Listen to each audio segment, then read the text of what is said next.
dia, meus amados irmãos.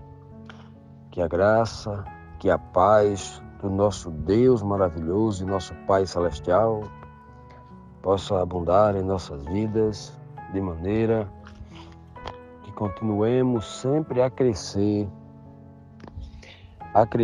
conforme a estatura de Cristo, o nosso exemplo, o nosso modelo. E com isso, a paz do nosso Senhor Jesus Cristo esteja presente em nossos corações. Amados, hoje nós iniciamos uma nova semana.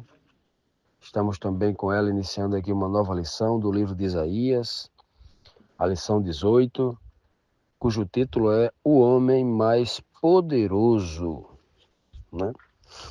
A gente poderia até completar essa frase se a gente quiser, né? O homem mais poderoso da terra, o homem mais, no âmbito espiritual mais profundo, o homem mais poderoso do universo, né? Pois bem, vamos então aqui para o verso síntese, que está em Isaías, capítulo 22, versículo 22, que diz assim: Darei a ele as chaves do cargo que ele ocupará como homem, o homem mais poderoso do país, logo abaixo do rei. O que ele abrir, ninguém fechará, e o que ele fechar, ninguém abrirá. Esta daqui, meus amados, é uma profecia messiânica. Esta mensagem aqui está aplicada a Jesus Cristo, aponta para Jesus Cristo. É uma profecia daquele que, não só nesse verso de Isaías, mas muito antes, já tinha sido prefigurada em tipos, como por exemplo José, lá no Egito, né? Em José nós encontramos mais de 80 tipos de Cristo. Em José nós encontramos esses tipos, essas tipologias, né? Uma delas é quando José é exaltado lá no Egito como o homem mais poderoso do Egito, abaixo apenas do rei e do faraó, né? E ali nós temos uma clara tipificação. O posto de faraó, a sua posição política, social, ela representava Deus, o Pai de Jesus, o nosso Pai, o nosso Deus. E José representava Jesus, o Filho, como a segunda pessoa mais poderosa de todo o Egito, de toda a terra. Nós também vamos encontrar essa tipologia em Davi, claro, mas aqui em José nós temos essa perfeição, né? Também vamos encontrar lá em Daniel como sendo a segunda pessoa mais sábia e, portanto, mais poderosa lá na Babilônia, né? Ou no governo de Ciro e de Dario, né? Os medos e os persas.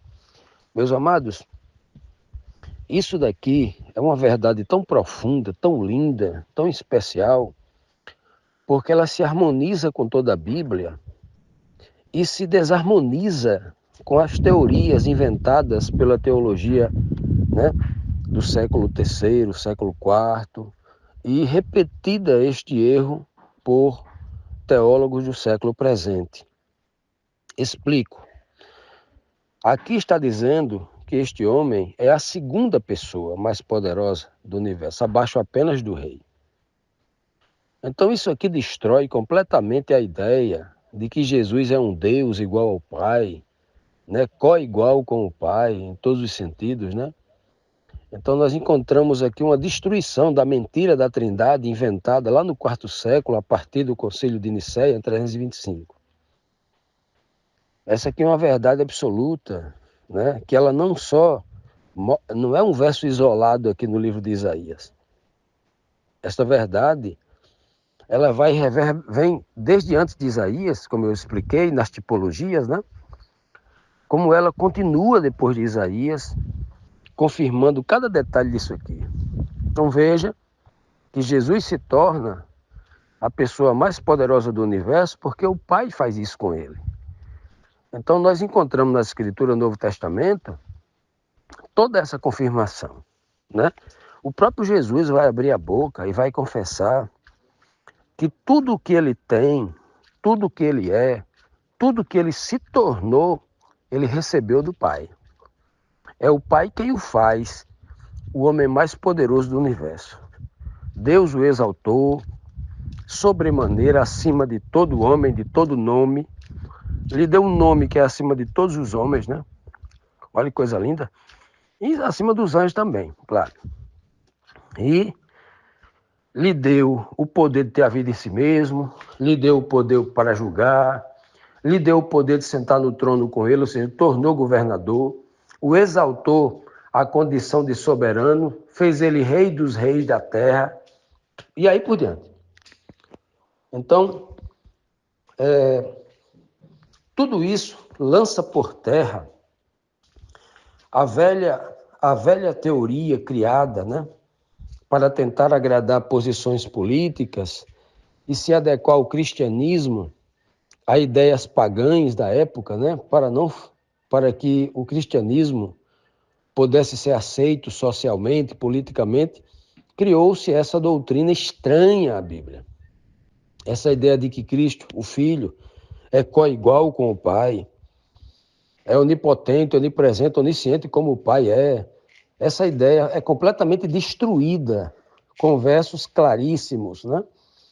Muito antes de Cristo vir à Terra. E quando Cristo abre a boca aqui na Terra, que é pior, porque ele confessa tudo, ele diz tudo quem ele é, né? É um ensinamento que não é ensinado apenas pelos apóstolos, mas é ensinado pelo próprio Cristo. É um ensinamento que não é ensinado apenas pelos profetas que vieram antes de Cristo, mas pelo próprio Cristo, com muita clareza, né? Aqui ele não diz que ele ocupará, né, um cargo mais elevado, né? Um cargo mais elevado porque ele é o Deus mais poderoso. Não, ele é o homem mais poderoso. O texto é claro, né? O texto é claríssimo, logo abaixo do rei. E então ele conclui dizendo aqui, né, o que ele abrir ninguém fecha, o que ele fecha ninguém abre. E isso aqui obviamente é confirmado lá no Apocalipse, lá no capítulo 3 de Apocalipse, versículo 7, quando a mensagem à igreja de 3:7, eu acho que é a igreja de Filadélfia, essa igreja de Filadélfia. Quando ele se apresenta a esta igreja, logo depois vem a última igreja, que é a igreja de Laodiceia, né? Quando ele se apresenta a esta igreja, justamente no período em que a restauração dessa mensagem vai ser muito mais forte, né? O período da igreja de Filadélfia. E aí ele diz bem claro, ele, apontando quem está falando aqui, a igreja é Jesus Cristo, né? Ele é quem fala, o Espírito dele, de Cristo, é quem fala às igrejas, né? A igreja de Éfeso, de Esmirna, de Pérgamo, Tiatira, Sardes, agora Filadélfia, e vai falar Laodiceia também. Então ele se apresenta lá, Apocalipse 3:7, como aquele que recebeu as chaves de Davi, o descendente de Davi, o ser humano, o homem descendente de Davi, ele recebe as chaves para que ele feche, ninguém abra, e ele abrindo, ninguém feche, né, mostrando claramente o Apocalipse, que não tem nada de novo no Apocalipse, toda a linguagem do Apocalipse, ela tá pegando toda ela do Antigo Testamento, né? E de algumas falas já repetidas no Novo Testamento do que está lá no Antigo Testamento, né? Para muita gente que não sabe, né? Acha que o Apocalipse é um livro que são de palavras inéditas, não. Toda a linguagem, cada símbolo do Apocalipse nós encontramos no Antigo Testamento. Uma grande comprovação de que a palavra de Deus como um todo é a escritura atualizada, né? Para aqueles ignorantes, né? Ou para aqueles que foram enganados ou cegados pelo sistema religioso, que acredita que o Antigo Testamento não serve para nada, que passou, é coisa do antigo, é uma coisa ultrapassada, obsoleta, você está muito equivocado, né?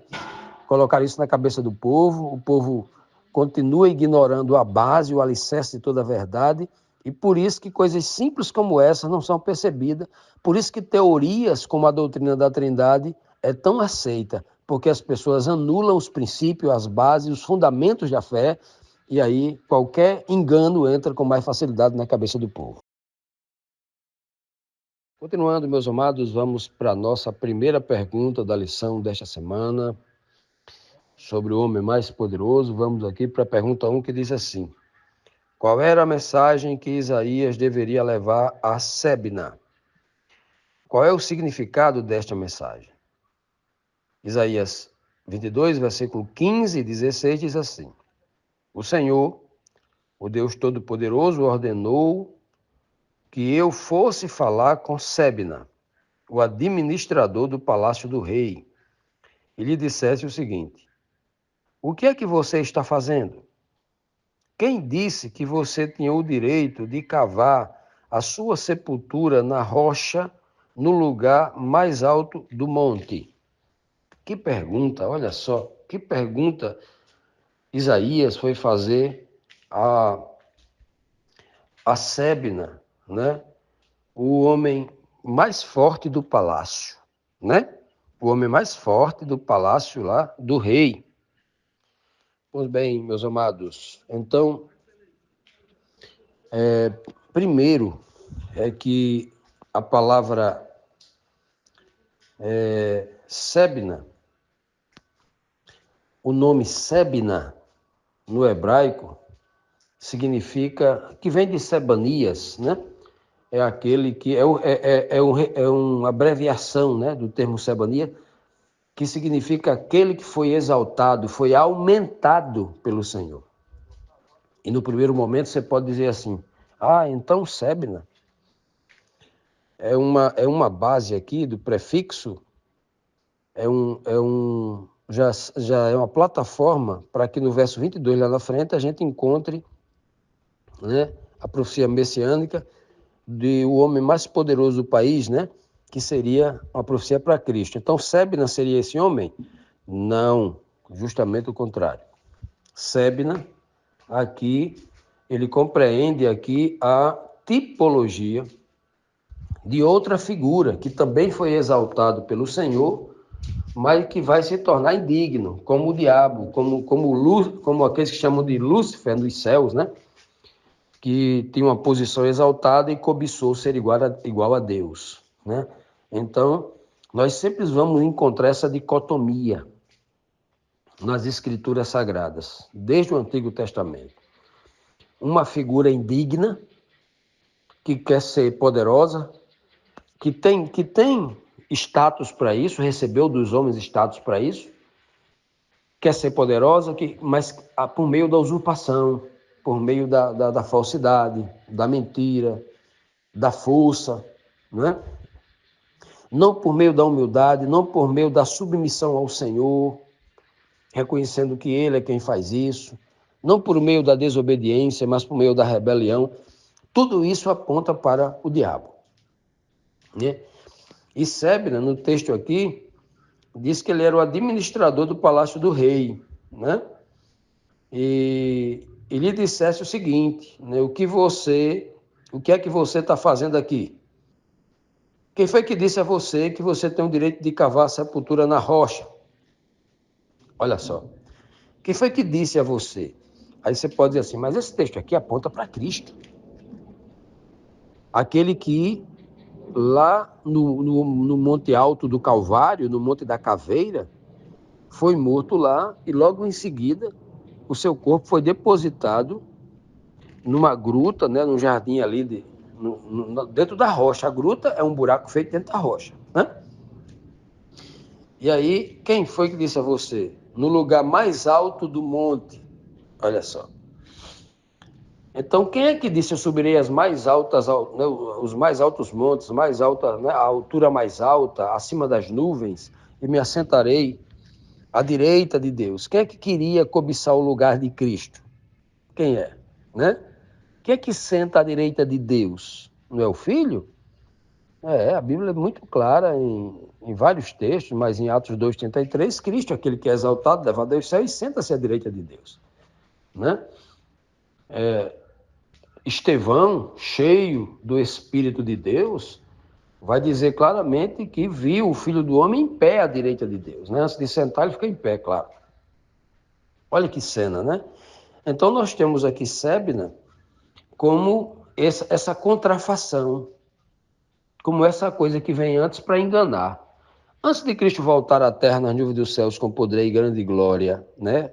Resplandecendo a glória do Pai sobre este planeta, como diz o texto bíblico, né? Quem é que vem antes?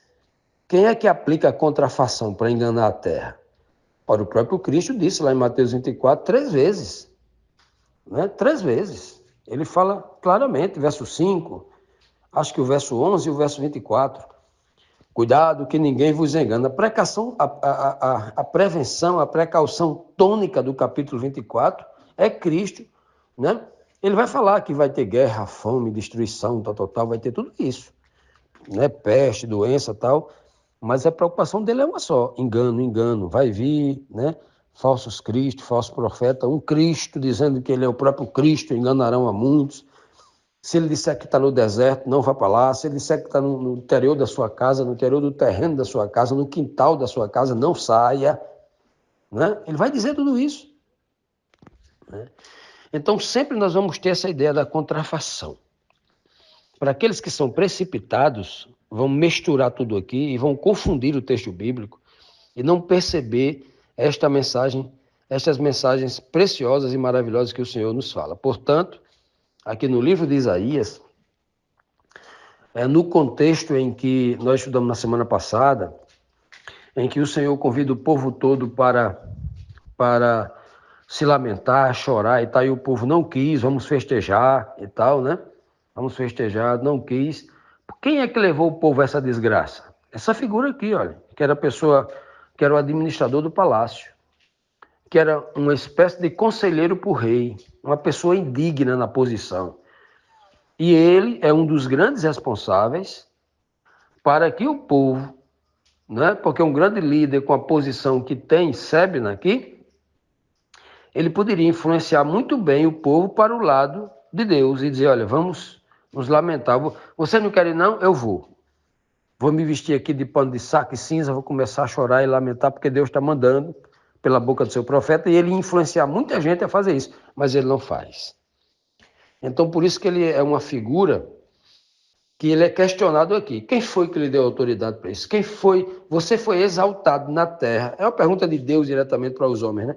Você foi exaltado na terra, tem uma posição de destaque na terra, uma posição para influenciar pessoas para o bem e você está fazendo isso, né? É um grande questionamento. E a gente prega para nós hoje, né? Pega essa exortação implícita aqui para nós hoje, das posições e oportunidades que Deus nos dá e da nossa missão, né? Do nosso compromisso com a verdade em fazer aquilo que Deus manda e não aquilo que a gente quer fazer. Quando a gente faz isso como Sebna fez, consequentemente, a gente deixa de ser o escolhido de Deus para ser o inimigo de Deus. Continuando, meus amados, vamos aqui para a próxima pergunta, a segunda pergunta da nossa lição, que diz assim: o que o profeta anunciou que o Senhor faria com Sebna? O verso agora é o 17 e o 18 de Isaías 22, que diz assim: Sebna, você é poderoso, mas o Senhor vai agarrá-lo e com toda a força vai jogá-lo longe. Ele vai pegá-lo como quem pega uma bola e vai jogá-lo longe, num país enorme. Ali você morrerá perto dos seus carros de guerra, que enchiam de tanto orgulho. Pois você é uma vergonha para o seu patrão, para o rei de Judá. Olha que tipologia fantástica aqui do diabo, né? Aqui está o complemento do comentário anterior que nós fizemos, que é perfeitamente aplicável a Satanás, né? Aí você pode pensar assim, mas tem algumas coisas que se parecem com Cristo. Eu digo, é verdade, por causa da contrafação. E se você não tem um espírito de discernimento, você vai misturar tudo. Textos que se aplicam a Satanás, você vai confundir com Cristo. E texto que aplica a Cristo, você vai confundir com Satanás. Se não tiver, né, o devido discernimento e prestar atenção em tudo, né? Veja bem que o texto aqui está dizendo que o próprio Senhor, e a palavra Senhor aqui está tudo em maiúsculo, né? Algumas Bíblias faz questão de colocar aqui, porque essa palavra Senhor aqui é o tetragrama, né? O Iod, rei, Vav, rei, as 4 consoantes em hebraico, que apresenta o principal nome, né? Entre os 72 nomes apresentados ao Deus Todo-Poderoso, ao Pai, é Yahvé, esse nome aqui, Yahvé. Então, você, diz o texto aqui, né? Você, falando de Sebna. Sebna, você é poderoso, mas Yahvé, Deus o Pai, o Deus Todo-Poderoso, vai agarrá-lo e com toda a força, olha só, ou seja, não vai agarrá-lo de qualquer jeito, mas com toda a força, com aquela força que ele vai ter a certeza que você nunca mais vai soltar. E ele vai jogá-lo longe. No Apocalipse 12, nós encontramos, por exemplo, que Satanás, enfrentado ali por um exército da parte de Deus, né, comandado por Miguel, né, expulsa Satanás dos céus, o grande, representado o grande dragão vermelho, né? Ele é lançado à terra. Não é por isso que ele diz aqui que ele vai lançar você longe num país enorme, ou seja, no planeta Terra, ele foi lançado. Por isso que o mesmo Apocalipse diz assim: ai dos que habitam na terra, porque o diabo foi lançado para vós, desceu até vós. E é exatamente assim, ó, que ele faz, né? E aqui muita gente confunde com Cristo, porque Cristo também desceu à terra, mas Deus não jogou Cristo como quem joga uma bola, não, né? Cristo foi enviado. Quando ele é enviado com honras, com a procuração nas mãos, com documentos, né? Cheio de pompa, cheio de autoridade daquele que viu. Aqui não. O texto aqui é claro, lançado no sentido de jogar para fora, de expulsar, de algo que não presta. Como a gente lança muito longe da nossa vida aquilo que não presta, diferente. Por isso que não se aplica a Cristo, mas se aplica a outra figura, né? Uma figura que também recebeu exaltação, mas que não soube lidar com isso, que é o caso de Sebna, que, né, a tipologia aqui muito clara, né? E aí, num país enorme, enorme porque não é uma nação específica, é a terra toda, né? E ele diz assim: aí você morrerá perto dos seus carros de guerra. Ora, como será o fim de Satanás? Como ele morrerá eternamente? Está muito bem descrito lá no livro do Apocalipse, né? Pós-milênio, quando Satanás será solto e os ímpios de todo o mundo, de todas as épocas, se levantará pela ressurreição, todos os ímpios, e ele, Satanás, sairá enganar essas multidões incontáveis de seres humanos, né?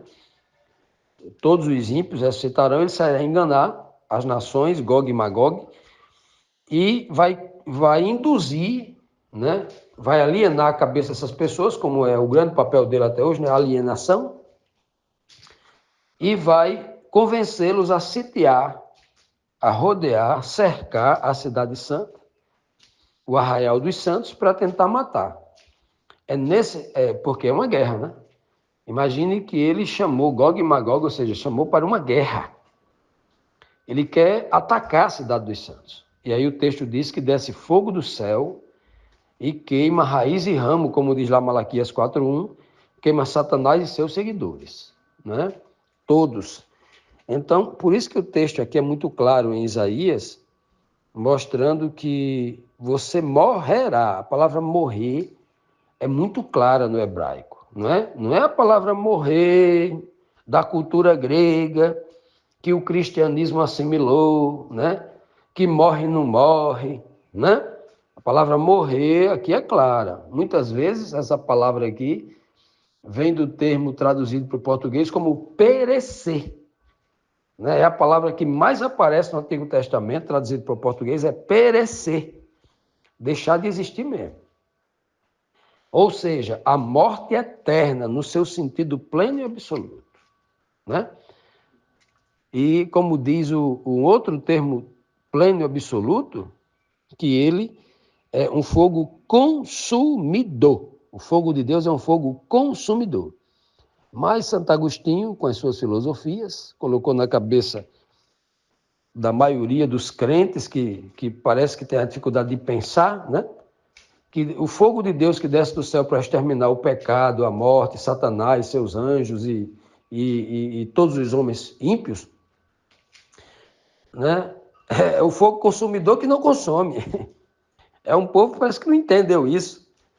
O que é um fogo que consome? Faz o seguinte, pegue gasolina, o termo Apocalipse vai usar o termo enxofre, né? Mas se fosse escrito hoje, o termo enxofre seria substituído por gasolina, ou se fosse daqui a 1000 anos, tivesse um combustível mais quente, mais inflamável que a gasolina, seria usado esse tipo de combustível, né? Mas hoje seria gasolina. Pegue gasolina e ensope aí um pano ou ensope aí um papel. Pega um papel, faça um bolo, uma bola de papel e molhe de gasolina e se distancie um pouco, né? Porque é muito inflamável. E numa ponta de uma vara toque fogo nisso aí, nesse negócio. O que acontece? Veja o que acontece. Veja se vai sobrar pelo menos cinza do papel. Sobra nada. O nome disso é fogo consumidor, um fogo consumidor que consome. Agora, um povo que fica queimando de noite e não se consome, então o fogo não é um fogo consumidor e Deus mentiu para você. É assim? Deus mente? Não. O termo bíblico é claro, fogo consumidor. É neste lugar que o texto está dizendo aqui que ele morrerá. Morrer está aplicado neste sentido, perecer, deixar de existir, ser consumido para sempre. E o próprio texto bíblico afirma, assim como aconteceu com Sodoma e Gomorra. Ou será que você ou alguém, ou o povo lá em Israel, o povo do Oriente Médio está vendo até hoje o povo lá de Sodoma e Gomorra queimando e gritando até hoje? Como alguns seguidores, crentes seguidores do catolicismo romano apostatado, continua pregando que existe purgatório, um lugar onde as pessoas ficam queimando de noite e gritando. Ora, acho que não entendeu direito o que a Escritura está tentando passar. Não, mas eu uso só um verso isolado. E todos esses versos que diz, explica como é, eu joguei fora no lixo. Eu só quero o meu, porque eu quero criar uma doutrina nova. Infelizmente tem muito disso, né, meus amados? É o que vai acontecer com a figura tipológica de Sébina, que aponta para o grande líder do mal, o pai da iniquidade, Satanás, né? Aquele que é chamado de o iníquo, aquele que quer enganar a humanidade toda, né? E se tornou, como diz aí aqui, porque ele é, na verdade, uma vergonha para Deus, o seu patrão. Aqui na tipologia, rei de Judá, né? Para o seu patrão. Por que rei de Judá? Porque Deus, o Pai, é o rei de Jesus, aquele que vem de Judá. Né? O grande rei de Judá, ele era uma vergonha. Mas Cristo, como príncipe de Judá, filho dos judeus, é justamente o contrário de Satanás, aqui tipificado em Sébina.